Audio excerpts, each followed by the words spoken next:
I'm Leo, a 28-year-old engineer. I'd like to share with you a story of betrayal, a story that changed my whole life. The story begins in high school. That's when I met Isabella, a smart and beautiful girl. We started dating in the last 2 years of high school, and her presence lit up my world. After graduation, we entered the same university together, and although we chose different majors, our relationship remained strong. 4 years of college have passed in a flash. After graduation, we decided to start our careers in a big city near our hometown. I found a job as an engineer and Isabella taught at a prestigious private school. Life seemed to be on track. After work, we often traveled together to explore the beautiful world. On weekend evenings, we always choose a chic restaurant to have dinner together, just like our first date, filled with sweetness and joy. Our life is so beautiful that nothing can spoil this happiness. As time went on, we began to think about starting our own family. We both felt that the time was right to take this important step. We envisioned the future and imagined what our children would look like, as if a bright future was just around the corner. However, life has a way of taking us by surprise. Just when I thought our relationship was unbreakable, betrayal crept in. I had no idea that behind this seemingly perfect life, there was a heartbreaking truth. After graduating from college, Isabella and I became even more attached. We decided to live together and experience a real partnership. We rented a small apartment, which was limited in space, but full of our own coziness. Every morning, we prepare breakfast together and share our work plans. In the evenings, we cook dinner together and talk about our day. On weekends, we would explore the city or invite friends over for dinner. In those days, our lives were simple and beautiful. 2 years later, I asked Isabella to marry me. After a romantic candlelight dinner, I got down on one knee and presented the ring that held our love. Isabella smiled with tears in her eyes and said, "I do." At that moment, I felt true happiness and fulfillment. Our wedding was simple but solemn. Our friends and family gathered to witness the crystallization of our love. Standing in the sacred church, we made a promise to be with each other for the rest of our lives. At that time, I could not have imagined that one day, many years later, this sacred vow would be ruthlessly broken. After we got married, our lives gradually got on track. I got a good job in a reputed engineering firm, and Isabella got her dream job as a teacher. Although we are both very busy, we try to make time for each other.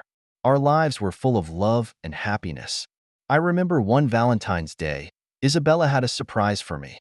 She set up a romantic candlelight dinner at home and made my favorite dishes with her own hands. At that moment, I felt endless happiness and satisfaction. However, it didn't last long. As time went on, Isabella became more and more distant. She often came home late for work, and even when she was home, she was often distracted, buried in her cell phone whenever she could. Our communication became less and less, and the love we once shared seemed to be a thing of the past. I clearly remember that once we had arranged to go to a concert together. I was looking forward to it and bought the tickets early. But on the day of the concert, Isabella told me that she had some work to do and might not be able to make it. Although I was disappointed, I understood. In the end, I went to the concert alone and was distracted the whole time. I kept checking my cell phone, hoping that Isabella would surprise me and tell me that she had made it. But I didn't hear from her until the concert was over. Things like this started to happen more and more, and Isabella started to work overtime more often, sometimes even overnight. Whenever I asked her about it, she justified it by saying that she was busy with work. Gradually, I realized that there was a rift in our lives. I tried to salvage and rekindle the passion between us, but it seemed to have little effect. I began to doubt whether our marriage could continue. The twist came last Easter. On that day, Isabella and I went to the church service as usual. After the service, I accidentally picked up Isabella's iPad to check some information. However, what I saw were some indecent photos. The woman in the photo was dressed in a revealing and provocative manner. Although her face was blurred, her body and hair color were clearly Isabella's. I was in a state of disbelief and couldn't believe my eyes. I tried to find more clues on my iPad, but the photos didn't seem to be stored locally. They were like a thunderbolt that blew a hole in my peaceful life. For the next few days, I was distraught. I couldn't believe Isabella would do such a thing, but the pictures were so real. I began to doubt our relationship and our marriage. But at the same time, I didn't want to jump to conclusions. I told myself that maybe it was just a misunderstanding. Maybe there was a reasonable explanation for everything. I decided to give Isabella another chance, hoping that she would come forward and confess to me. However, as time went on, Isabella's behavior became more and more strange. She began to stay out late at night on a regular basis, each time excusing herself to me on the grounds that she was working.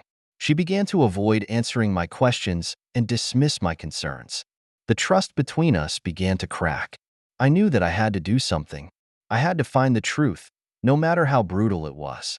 I decided that I would find out for myself the secret behind those photos and reveal the true nature of my wife. Even though the result might break my heart, I would rather accept the cruel reality than live in a dream woven by lies. For days after Easter, I was in a state of confusion and anxiety.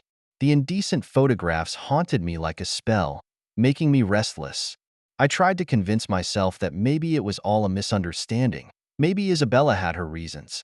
But deep inside, a voice told me that it wasn't that simple. I was determined to find the truth. One night, while Isabella was asleep, I secretly picked up her cell phone. However, to my shock, the password to her cell phone had been changed. This discovery made my heart sink. In our marriage, we have never been on the defensive with each other.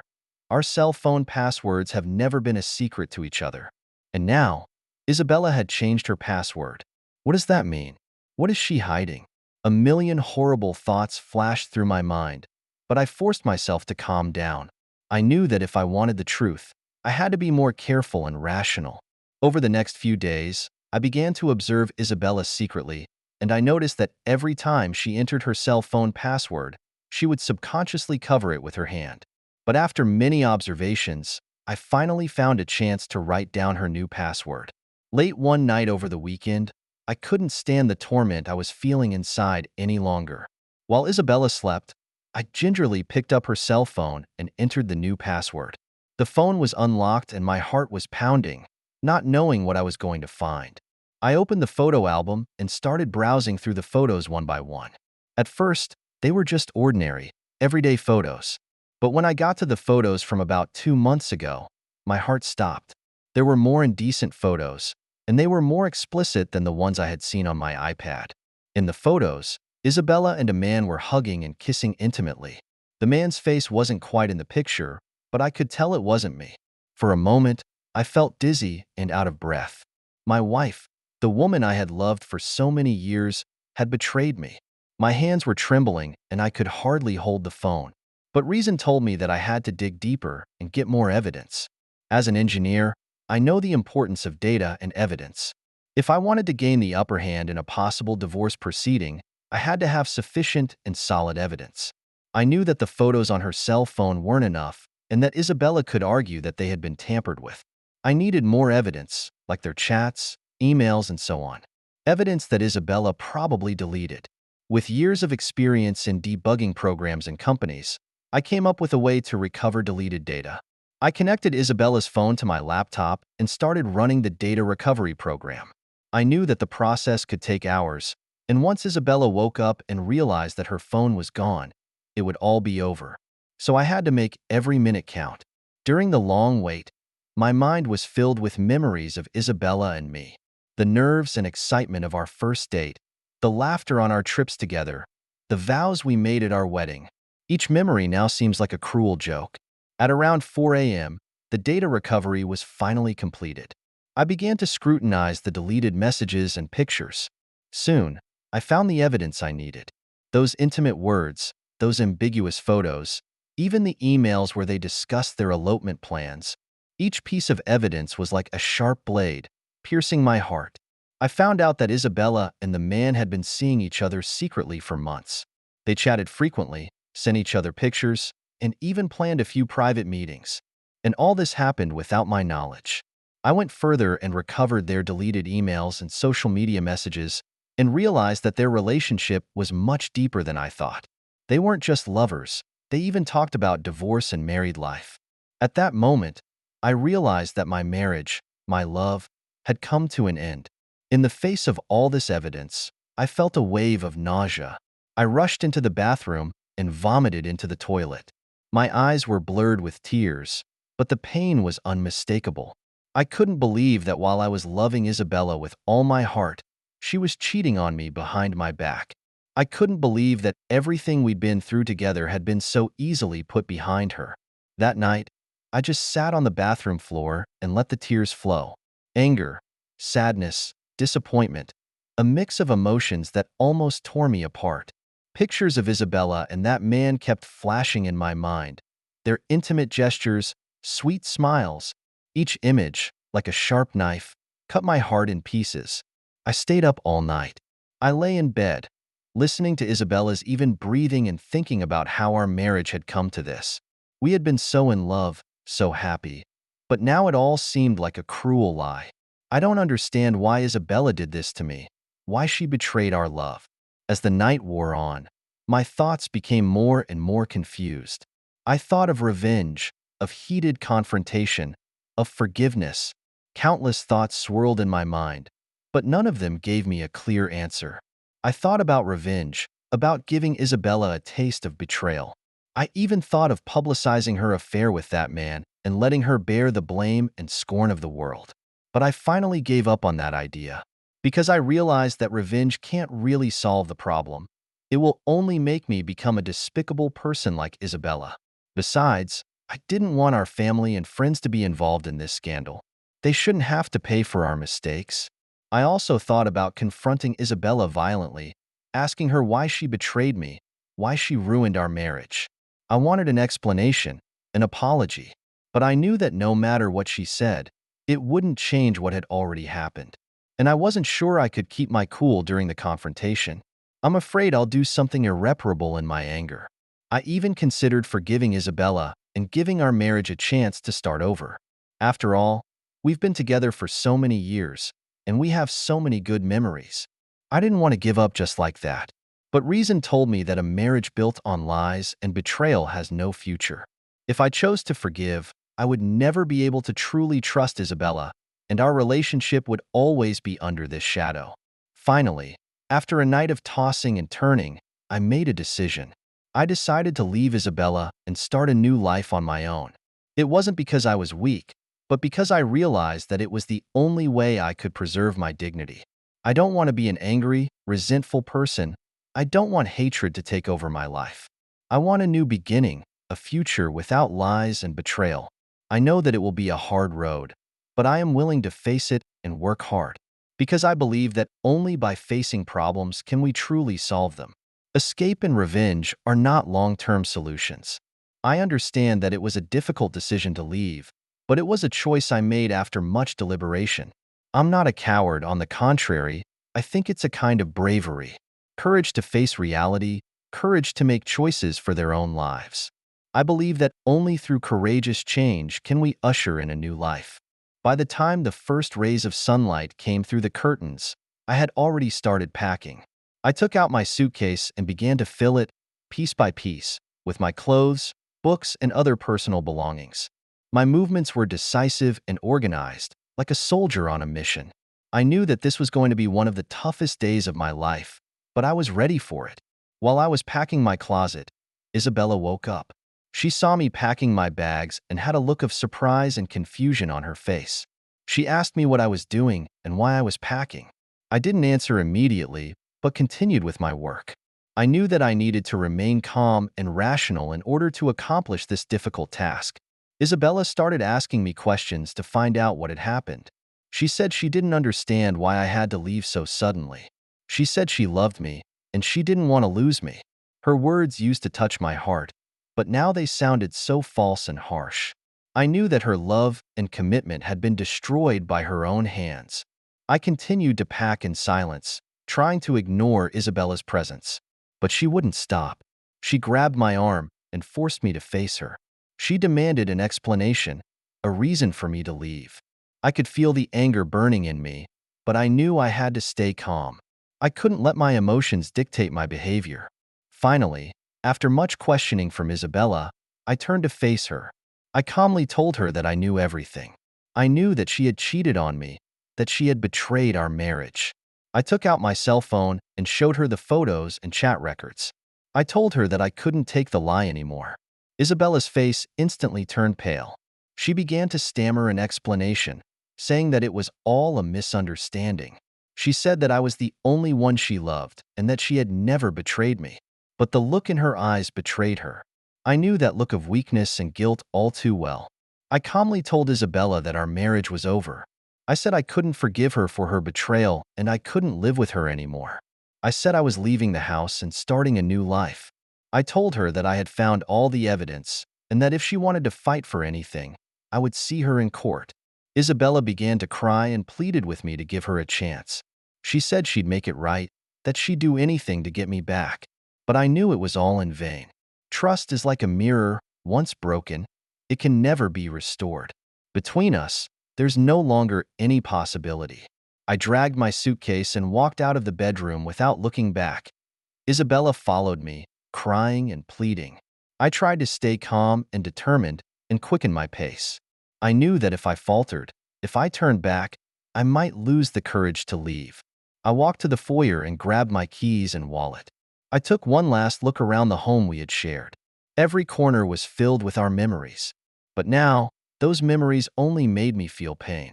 They reminded me of what I had and what I had lost. I opened the door and walked out, Isabella calling my name behind me, but I didn't turn around. I knew that this was the last time I would walk out of this door as the owner of this house. From now on, this would no longer be my home. I was about to embark on an unknown journey, a future without Isabella. I walked firmly to my car and threw my suitcase into the trunk. I got into the driver's seat and started the engine. I saw Isabella rushing out of the house and standing on the porch, crying.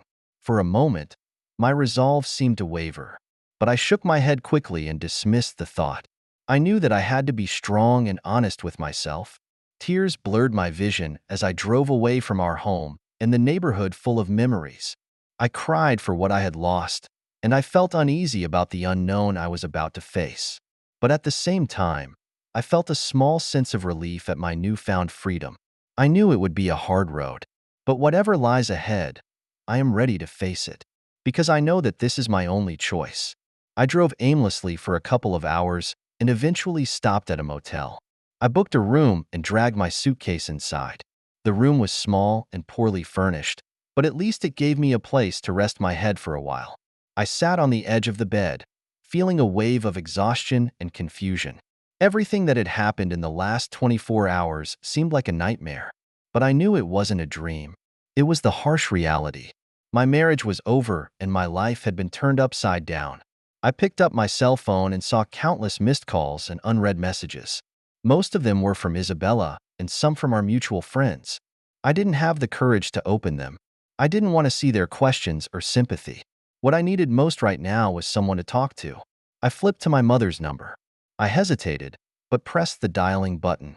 The phone rang a few times, and my mother's voice came through.